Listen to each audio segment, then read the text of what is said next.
Hey guys. All right, so I'm super excited to talk to you about Christ. It's raining, so maybe it's a little loud, I'm not sure. So I want to share a little bit of my personal testimony and just speak in general about this problem that Christians have with contentment. And it's really not a Christian problem, it's an everyone problem. But obviously I want to speak to it from the position of believing in God, right? And so let me just jump in. I spent a very long time struggling to be content in my circumstances. And I know that I am not alone in that. And so, in all transparency, what my process kind of looked like, which I'll share briefly, was being really just not content at all. No satisfaction whatsoever where I was working. And not only where I was working, but where I was living, how much money I was making. And we live in a society where it's very normal that, like, if you're not satisfied or not content, that you push and you pursue and you seek. And so I did all of those things. But that also often comes with a sense of frustration and aggravation sometimes, right? Because we're pursuing something and potentially it's not happening as we would want it to, and it's not like my frustration was like overnight where it was like, oh, I'm not getting what I want, I'm mad. It was not at all like that. It was circumstances and situations that just, like, no matter what, we're not changing. So listen, granted, there are situations and there are people on a walk with the Lord where they are being nudged and led to jump into something, to take some kind of risk, to completely change everything. That was not my case. It took me a really long time to recognize that the Lord was speaking to me about something entirely different. And so here I was, frustrated beyond belief, right? And it was really impacting me. It was really getting to a place of, dare I say, bitterness. That's a whole other conversation, right? So anyway, so here I am. Nothing's working out, no matter, and almost to the point where it's like bizarre, where just bizarrely, just doors, like, opportunities are presenting themselves and they're just not happening. Or, it would happen. It would almost be like, bam, right there at the precipice of it, and then it would fall apart. And I had a lot of peace about it falling apart. And in fact, this was a lesson in and of a lesson where I was like, okay, I get it. God is in the closed doors, right? So often we talk about God in the open doors, and he's praised in successes and open doors and opportunities. And I began to see that God was in the closed doors, right? And so I began to see, you know what? I'm actually really glad that door closed. And I had a lot of reverence, right? And gratitude for the Lord, because I was like, this clearly wasn't for me. It's not what he intended for me, right? I had learned that enough that, like, it wasn't happening for whatever reason, and I trusted him. However, what I didn't realize I was still doing was, even though I was trusting that thing didn't work out, I was still convinced that there was something that should work out. So maybe you've been in this season. If so, feel free to share or comment or share what your season was, or whatever the case may be. But sometimes we're just, like, in a season that it's not changing, and that's very much where I was. And it took a really long time for me to get that all of these closed doors and opportunities not, panning out, and all of the frustration. It really took me a long time, along with being in the Word more and being more disciplined in my walk, before I was able to grasp that the Lord was trying to speak to me about something else. See, it is very true, and I'm sure you've heard this before, that you're being prepared. You're in a season of being prepared. You're in a season of enduring. You're in a season of persevering. You're in a season of building faith. All of these things are probably true. But it still wasn't any of that. It was that, but it was more, right? Ultimately, a lot of times, no matter who we are, and also in our Christian walk, we are, when we're in a place of being frustrated or not satisfied, we start, and even when we are, once we get to that one thing, suddenly we want the next thing. And so we're constantly like, what's the next season? When is the next thing coming? When is the next door going to open? So in other words, okay, I'm at peace or not at peace with this car or this place where I live or this job or this relationship. But when is the next stage coming? Okay, when do I get the raise? When can I buy the home? When can I get the new car? When can I get a boyfriend or a girlfriend? And then when you get them, when can they become a spouse? And then when you get that, when can you have the family? And when you get the job, okay, well, when can you get the raise? And when can you move up a notch? Or you finally start the business. Okay, now the business is going. Well, when is it could go on and on, right? There's always something else. And on the other side of that, I forgot to turn my air conditioner off. On the other side of that is the element of like not being satisfied because everything is chaotic and falling apart, right? And so maybe that's not like that in those other circumstances, or maybe it is, but we could also be not satisfied because we're like, everything is falling apart and we're just waiting for that breakthrough.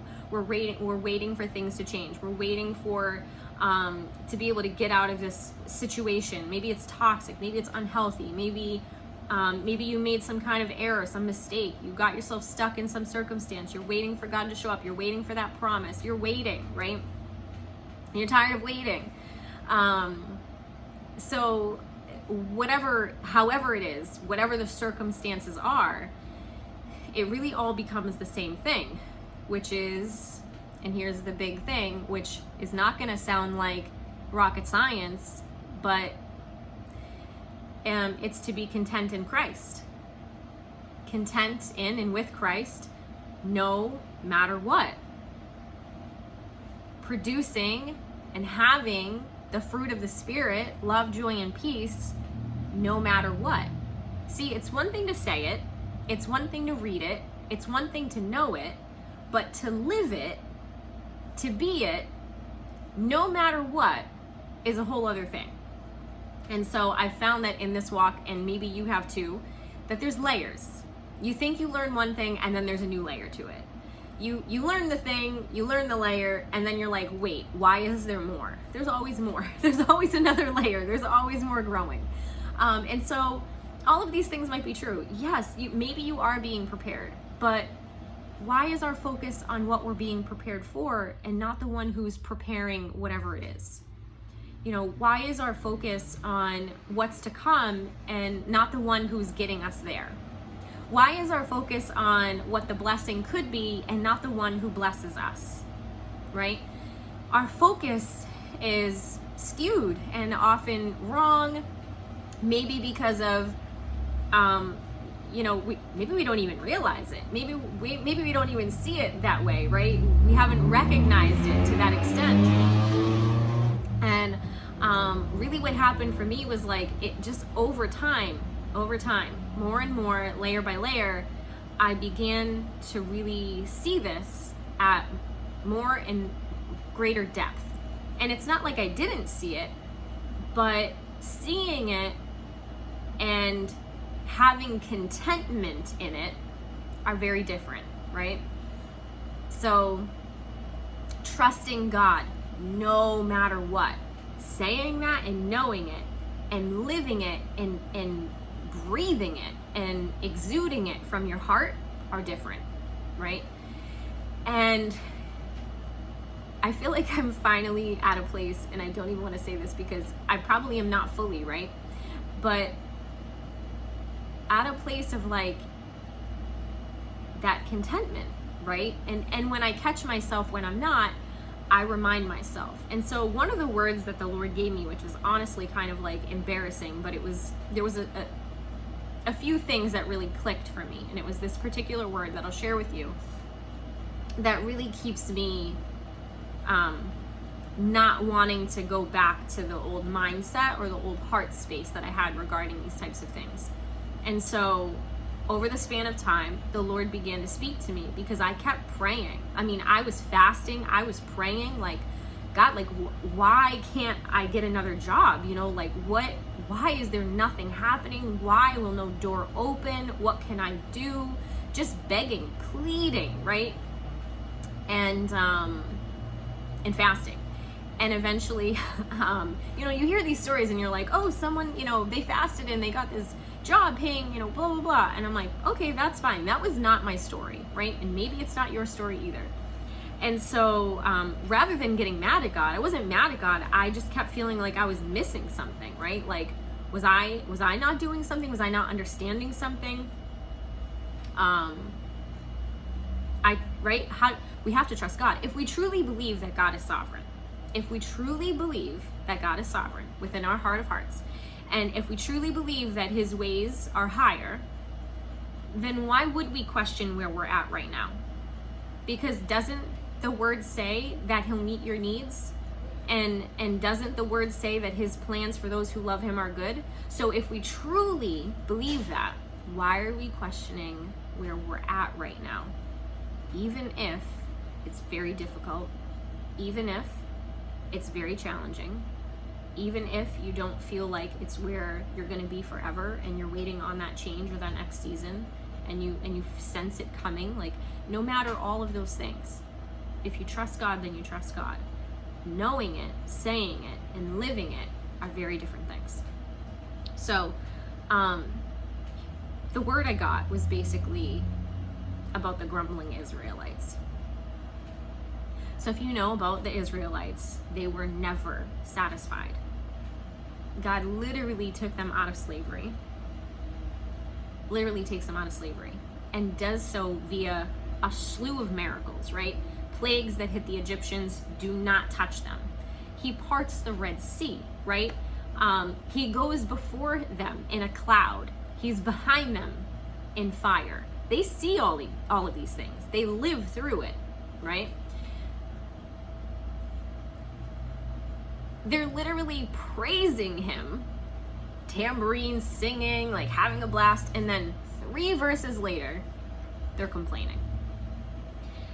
So miracle after miracle, followed by complaint.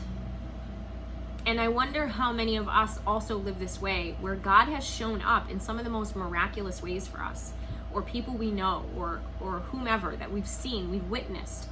And then very soon after, because of our human nature, because of our lack of faith, lack of trust, human nature, control, flesh, whatever, it's like we forget.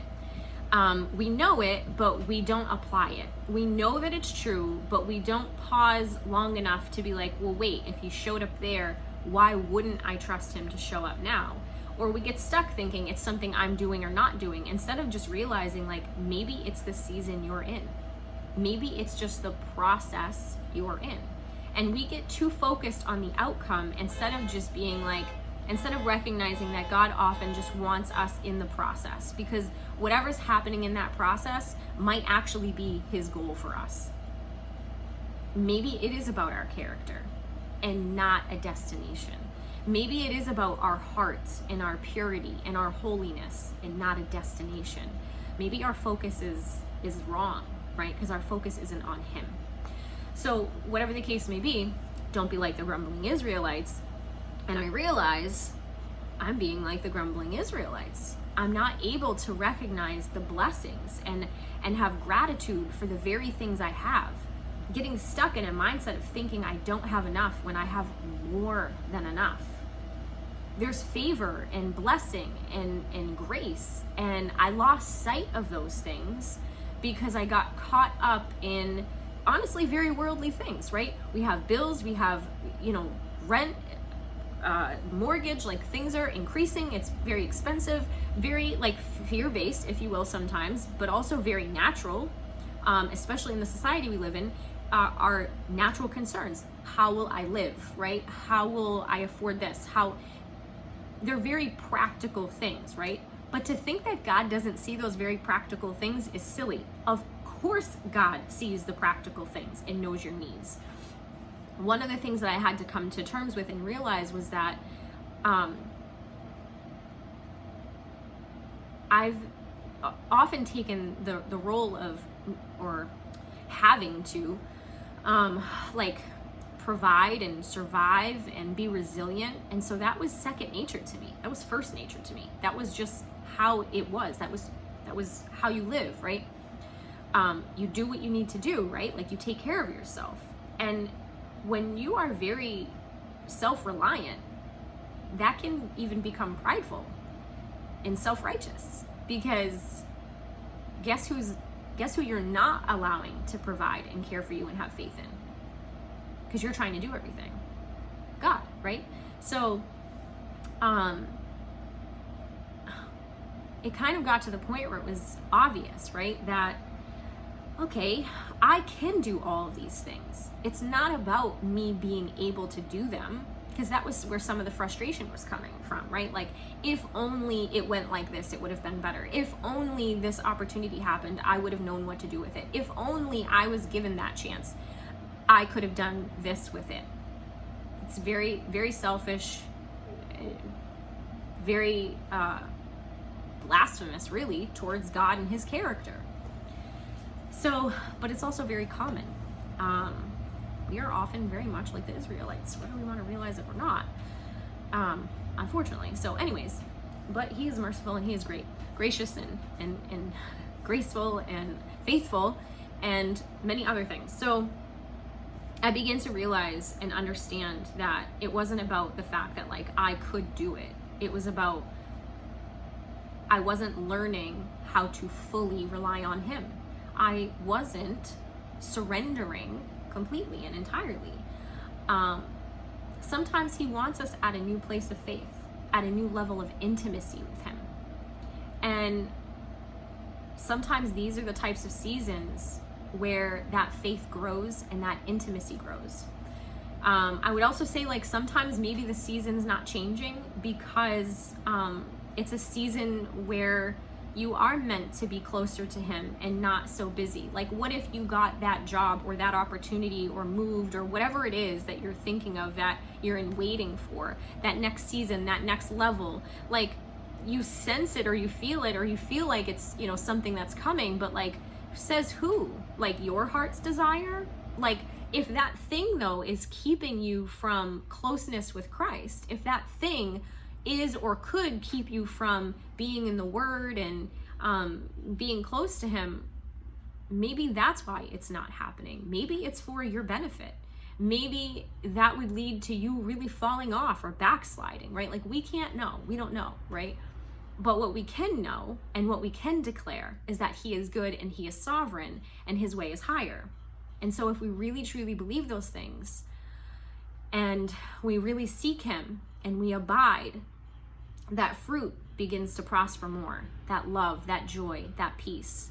And we have that joy and that peace regardless of the situations or circumstances. And we stop looking at what life looks like or could look like, and we just rest in his presence.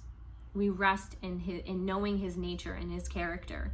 We rest in acknowledging his goodness, right? His faithfulness, his desire to want to be close to you. And so, yeah, I mean, that's it really. So I would just encourage you that, like, and I get it, because some situations are incredibly challenging and they're incredibly frustrating, and you may even be experiencing like injustice and oppression, and there could be all of these things, but the solution, the end thing is always the same. Seek Christ. Be close to Christ. When we do those things, things shift. We're no longer fleshly concerned. It's no longer about the fleshly needs and desires, the emotions, the will, the satisfaction, etc. Our hearts shift and change. We become filled, right? Overflowing, right? With his love, with the Holy Spirit, with joy, with peace.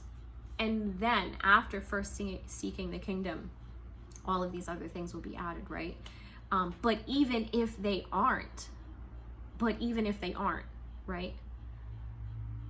We'll have contentment and satisfaction and joy and peace in him. All right, God bless you.